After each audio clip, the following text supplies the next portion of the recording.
नमस्कार, खबरों का पंचनामा देख रहे हैं और मैं हूं आपके साथ दिव्या सिंह। हम लेकर आए हैं देश और दुनिया की 5 बड़ी खबरें, जिस पर चर्चा के लिए हमारे साथ स्टूडियो मौजूद हैं कैपिटल टीवी के editor in chief doctor Manish Kumar. Doctor साहब, स्वागत है आपका। धन्यवाद। सबसे पहले एक नजर आज की टॉप हेडलाइंस पर। गुजरात में पीएम मोदी ने भरे हुंकार, बोले हमें अपने ब्रांड पर मेक इन इंडिया पर गर्व होना चाहिए। पाकिस्तान पर भी बोला हमला, कहा कांटे को निकाल कर रहें। दाना पानी हुआ बंद तो गिड़गिड़ाने लगा पाकिस्तान, भारत से मांगी रहम की भीख। पीएम शहबाज शरीफ ने कहा हम भारत से बात करने के लिए तैयार। मोहम्मद यूनुस के बदल गए सुर, बांग्लादेश में अल्पसंख्यकों को लेकर दिया बड़ा बयान, बोले मुस्लिम आबादी की तरह अधिकारों का लाभ उठाएंगे अल्पसंख्यक। भारत का गुयाना में चला जादू, शशि थरूर डेलीगेशन ने राष्ट्रपति स्पीकर से की मुलाकात, तो ओवैसी ने पाक आर्मी चीफ को बताया बेवकूफ जोकर।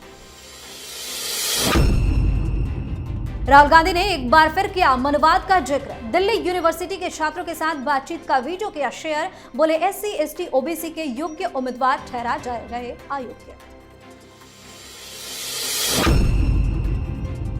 सबसे पहली खबर में बात पीएम मोदी की। प्रधानमंत्री नरेंद्र मोदी ने ऑपरेशन सिंदूर के बाद गुजरात में अपने पहले दौरे की शुरुआत गांधीनगर में भव्य रोड शो से की। पीएम मोदी ने महात्मा मंदिर में 5,336 करोड़ रुपए की विकास परियोजनाओं का उद्घाटन और शिलान्यास किया। कार्यक्रम के दौरान पीएम मोदी ने कहा कि हमें अपने देश के ब्रांड पर गर्व करना चाहिए, हमें मेड इन इंडिया पर गर्व करना चाहिए। पीएम मोदी ने कहा कि हम अपनी जरूरत की ज्यादातर चीजों के लिए दूसरे देशों पर निर्भर रहे हैं, पर ये चीजें अब देश में ही उपलब्ध है। वहीं इस मौके पर भी पीएम मोदी ने पाकिस्तान को जमकर सुनाया, साफ साफ शब्दों में कह दिया कि कांटे को निकाल कर रहेंगे। एक तरफ मेक इन इंडिया की जिक्र की है और दूसरी तरफ पाकिस्तान को भी जमकर फटकार लगाई। प्रधानमंत्री मोदी लगातार पाकिस्तान को चेतावनी पे चेतावनी दे रहे हैं और बड़े बड़े डायलॉग्स दिए जा रहे हैं कि एक रोटी खाओ। पाकिस्तान के जवानों को यह कहा जा रहा है कि रोटी खाओ, कमाओ, विकास करो, और ये सब काम नहीं करोगे तो हमारी गोली तो है, फिर गोली खाना पड़ेगा। मतलब भूखमरी से लड़ो, विकास करो, सही रास्ते पे काम करो। नहीं, अगर ये रास्ता चुना जो वहाँ की सरकार, वहाँ की आर्मी, वहाँ के जिहादी तंजीमें वहाँ के युवाओं को लेकर के जा रही है, तो फिर हिंदुस्तान से सिर्फ गोलियां ही चलेगी। बड़ी बात उन्होंने कही कि देखिए, जवाहरलाल नेहरू की गलती की वजह से आज ये सारा प्रॉब्लम चल रहा है। पटेल की बात मान ली गई होती तो ये नासूर अभी हिंदुस्तान को तंग नहीं करता। और उन्होंने कहा शरीर कितना भी कठोर हो, लेकिन कांटा चुभता जरूर है, और ये जो कांटा है ये पाकिस्तान जो चुभा रहा है, इसे बाहर करना ही है। और साथ में ये भी कह दिया कि अभी तक जो कुछ हुआ, चाहे वो सर्जिकल स्ट्राइक हो, चाहे वो एयर स्ट्राइक हो, या फिर अभी ऑपरेशन सिंदूर में जो घुस के हम लोगों ने मारा, उसको प्रधानमंत्री कह रहे हैं कि अभी तक हमने तो कुछ किया ही नहीं, आगे अभी और खेल बाकी है। और इसलिए जो तेवर दिख रहा है प्रधानमंत्री मोदी का, पाकिस्तान की नींद उड़ी हुई है। जी, वहीं पहलगाम में हुए आतंकी हमले के बाद भारत के लगातार दबाव और दाना पानी बंद करने के बाद पाकिस्तान छटपटाने लगा है। पाकिस्तान के प्रधानमंत्री शहबाज शरीफ ने कहा है कि उनका देश भारत के साथ लंबे समय से चले आ रहे मुद्दों पर बात करने के लिए तैयार है। इन मुद्दों में कश्मीर, पानी का बंटवारा और व्यापार शामिल है। उन्होंने ये बात तेहरान की यात्रा के दौरान प्रेस कॉन्फ्रेंस में भी कही। शरीफ ने कहा कि हम अपने पड़ोसी के साथ पानी के मुद्दों पर शांति के लिए बात करने को तैयार हैं, साथ ही हम व्यापार को बढ़ावा देने और आतंकवाद का मुकाबला करने के लिए भी बात करने को तैयार है। क्या हो गया है शहबाज शरीफ को इतनी अच्छी बातें कैसे करने? देखिए, वो ईरान गए थे ये कहने के लिए कि प्रधानमंत्री मोदी को मना लीजिए, आपके अच्छे ताल्लुकात हैं। ईरान को भी बड़ा प्रॉब्लम है पाकिस्तान के रवैये से, क्योंकि वो गैस पाइपलाइन, पेट्रोलियम पाइपलाइन जो हम लेते हैं ईरान से, उसके लिए वो पाइपलाइन बिछना है जो पाकिस्तान से गुजरना है उसे, और वो पाकिस्तान की वजह से हो नहीं पा रहा। इसमें खर्च लगता है, पाइप एक बार बिछ गया तो वो कंटिन्यूअस जो है वो सप्लाई वहां से होता रहेगा, दुनिया को मालूम भी नहीं चलेगा। लेकिन बात तो कैसे हो, आप आतंकवाद करोगे, उधर प्रधानमंत्री रोज आपको धमका रहे हैं, तो आप अब गिड़गिड़ाने लगे कि हम बात करने को तैयार है। हिंदुस्तान बात करने में इंटरेस्टेड नहीं है, हिंदुस्तान एक्शन में इंटरेस्टेड है। दो चीजों पे बातचीत हो सकती है जो हिंदुस्तान की सरकार की तरफ से कहा गया है। एक कि जो आपने अपने घरों के अंदर, पाकिस्तान के अंदर जो सांप पाल रखे हैं जिहादियों को, आतंकियों को, उसको कब खत्म कर रहे हो, कैसे खत्म कर रहे हो, उसके खिलाफ तुम क्या क्या एक्शन ले रहे हो और कैसे इसका खात्मा हो, इस पे बात होगी। और दूसरा सब्जेक्ट जो बातचीत करने के लिए है वो कश्मीर नहीं है, वो पीओके है कि तुमने जबरदस्ती जो हमारे एरिया को कब्जा कर रखा है वहां से कब बाहर निकलोगे, ये प्रधानमंत्री मोदी कह रहे हैं। दिक्कत क्या है, शहबाज शरीफ के हाथों से सब कुछ गुजरता जा रहा है, उसके हाथ कुछ नहीं है। सिंध जल रहा है, बलूचिस्तान में अलग जो है इंडिपेंडेंस मूवमेंट शुरू हो गया। खबर आ रही है खैबर पख्तूनख्वा में लोग जो है आर्म्स लेकर के आर्मी के खिलाफ जो है बगावत कर चुके हैं। तो बचा क्या, सिर्फ पंजाब। और वहां भी खबर ये आ रही है लाहौर और इस्लामाबाद में लगातार प्रोटेस्ट मार्च हो रहे हैं, किसके द्वारा, इमरान खान के समर्थकों के द्वारा। तो आपके पास तो कहीं भागने का रास्ता भी नहीं है। और इसलिए जब आप ये कहते हो कि हम हिंदुस्तान से बातचीत करना चाहते हैं, हिंदुस्तान उस पर यकीन नहीं करेगा, क्योंकि हर बार पाकिस्तान जब पिटता है तो इसी तरीके से गिड़गिड़ाता है, माफ़ी मांगता है, एक आश्वासन देता है, लेकिन फिर वो ढाक के तीन पात, फिर जब शांति होती है तो फिर वही इनका धंधा शुरू हो जाता है। तो इस बार हिंदुस्तान सतर्क है, सचेत है, कोई बातचीत की गुंजाइश नहीं है। बस हिंदुस्तान की सेना पाकिस्तान के द्वारा एक गलती का इंतजार कर रही है, एक मिस्टेक, एक और पहलगाम, एक और यूरी, या एक और आप पुलवामा कर दो, फिर आप देखो कि हिंदुस्तान किस तरीके से इन तमाम चीजों का बदला लेता है। जी, और अब बात बांग्लादेश की। बांग्लादेश में हुई हिंसा के दौरान अल्पसंख्यकों को किस तरह से निशाना बनाया गया था पूरी दुनिया ने देखा। लेकिन अब मोहम्मद यूनुस के सुर बदले हुए नजर आ रहे हैं। यूनुस ने कहा है कि देश में कोई भी संविधान संशोधन धार्मिक आजादी और अल्पसंख्यक अधिकारों को कायम रखेगा। उन्होंने कहा कि बांग्लादेश में अल्पसंख्यक भी बहुसंख्यक मुस्लिम आबादी की तरह अधिकारों का लाभ उठाते रहेंगे। यूनुस ने अंतर्राष्ट्रीय धार्मिक स्वतंत्रता पर अमेरिकी आयोग के अध्यक्ष स्टीफन श्रिक से मुलाकात के दौरान ये बातें कही। यूनुस के आधिकारिक सोशल मीडिया हैंडल के अनुसार उन्होंने कहा कि हम देश में धार्मिक सौहार्द के लिए बहुत ज्यादा मेहनत कर रहे हैं। ये अचानक से सुर कैसे बदल गया? ये फ्रॉड आदमी है, ये मुनीर का खलेरा भाई है, इसके जैसा फ्रॉड कोई हुआ ही नहीं। जब से ये आदमी आया है तब से वहां क्रिश्चियंस और हिंदुओं के ऊपर लगातार हमले हो रहे हैं। तो उस समय अंधे हो गए थे ये लोग? उस समय क्या दिखाई नहीं दे रहा था? और जो लोग हिंदुओं को, क्रिश्चियंस के ऊपर जो हमला करने वाले लोग थे, उन संगठन के लोगों को तुम जेल से रिहा कर रहे थे। तमाम आतंकवादियों को छोड़ दिया गया।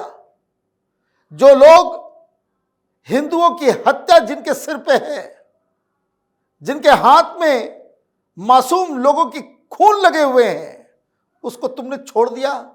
और अब जब हिंदुस्तान ने टाइट किया, पूरी दुनिया थू थू कर रही है, तब आपको समझ में आ रहा है कि ऐसे तो काम नहीं चल पाएगा। प्रधानमंत्री मोदी से पंगा लेकर के यूनुस ने बहुत बड़ी गलती की। आप वहां बयान दोगे हिंदुस्तान के खिलाफ, मोदी के खिलाफ, और ये चाहोगे कि भाई आपको जो है बिल्कुल ऐसे ट्रीट किया जाए जैसे पहले बांग्लादेश को हम लोग ट्रीट करते थे। बिना हिंदुस्तान के तो तुम्हारा दाना पानी बंद हो जाएगा।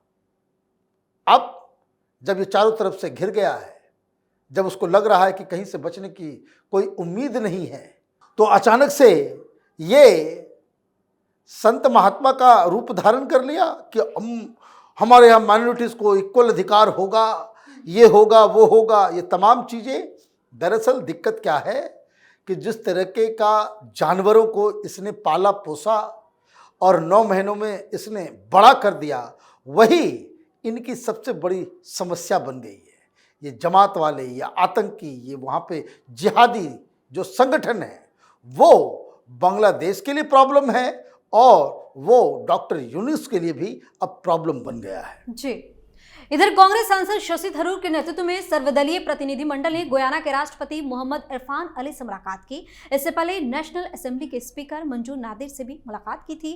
गुयाना की अपनी मुलाकात के बारे में बताते हुए थरूर ने कहा कि ये बातचीत शानदार रही। उन्होंने हमारे स्थिति और हमारी चिंताओं के प्रति बहुत समझदारी दिखाई। वहीं दूसरी तरफ कुवैत में एआईएमआईएम प्रमुख असदुद्दीन ओवैसी ने पाकिस्तान की आतंकवादी गतिविधियों, टीआरएफ की भूमिका और एफएटीएफ ग्रे लिस्टिंग पर कड़ी निंदा की। ओवैसी ने पाकिस्तानी सेना के भारत से तुलना पर कहा कि ये बेवकूफ जोकर भारत से मुकाबला करना चाहते हैं। एक तरफ तो पाकिस्तान बेनकाब हो रहा है, दूसरी तरफ जमकर मजाक भी उड़ रहा है। देखिए, ओवैसी साहब ने बहुत ही जबरदस्त तरीके से पाकिस्तान के ऊपर हमला किया।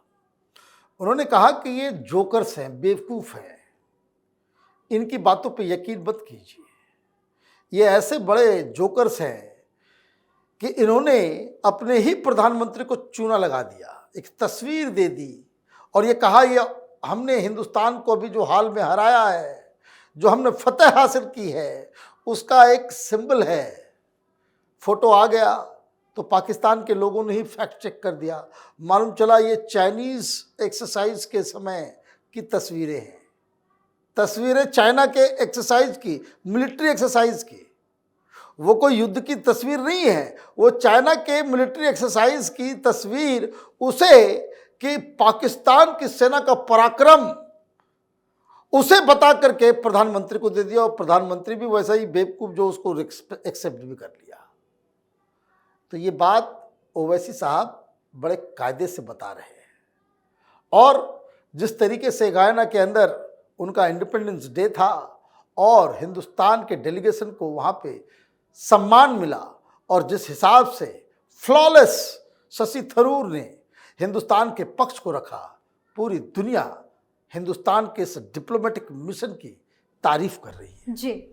आखिरी खबर में बात राहुल गांधी की। कांग्रेस नेता राहुल गांधी ने एक बार फिर मनुवाद का जिक्र किया। दिल्ली यूनिवर्सिटी के छात्रों से बातचीत का एक वीडियो भी शेयर किया है जिसमें वे उनसे छात्रों के मसले पर पूछ रहे हैं। इस चर्चा के दौरान राहुल ने केंद्र की मोदी सरकार पर तीखा हमला बोला और आरोप लगाया कि इस सरकार में अनुसूचित जाति, अनुसूचित जनजाति और अन्य पिछड़ा वर्ग से व्यवस्थागत भेदभाव किया जा रहा है। उन्होंने कहा कि देश भर में पिछड़े समुदाय के योग्य उम्मीदवारों को शिक्षा और नेतृत्व से दूर रखने के लिए जानबूझकर अयोग्य घोषित किया जा रहा है।